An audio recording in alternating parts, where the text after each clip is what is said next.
4 novembre oggi a Re di Puglia. Intanto un ricordo sicuramente importante e forte per tutti coloro che hanno perso la vita per l'unità del nostro paese e per la patria. E poi naturalmente anche l'idea che oggi quei valori che hanno tenuto insieme i tanti ragazzi che sono seppelliti qui sono gli stessi valori che oggi devono tenerci insieme rispetto ad un'Europa che rischia di frammentarsi e rispetto a nuove sfide anche terroristiche e su queste sfide le forze armate possono e devono ancora fare molto e devono meritare quel rispetto che le ha riconosciute anche recentemente, come ricordava il sottosegretario Degani, tra le migliori forze armate al mondo.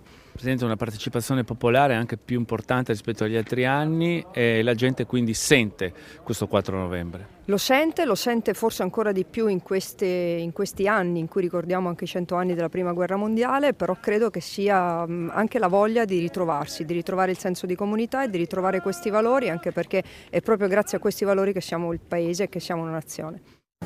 Presidente, una dichiarazione sul senso di questa giornata e della sua partecipazione. Siamo qui a Re di Puglia per commemorare la memoria delle vittime e di coloro che hanno sofferto e hanno subito gli orrori e il sacrificio di questa guerra.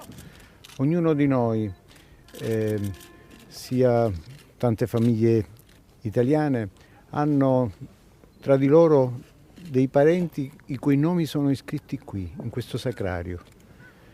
E noi insieme dobbiamo far sì che la loro memoria non si debba mai trascurare né dimenticare. Questa deve essere una giornata di memoria di questa guerra e di tutte le guerre.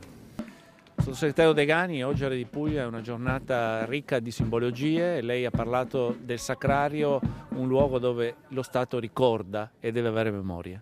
Sì, da un lato ricorda, deve avere memoria di quello che è successo, ma anche di essere orgoglioso del presente. Il nostro esercito sta facendo un lavoro magnifico in Italia e all'estero e ho voluto sottolinearlo nel mio discorso, perché l'esercito non è solo passato, ma è anche presente e sarà anche futuro.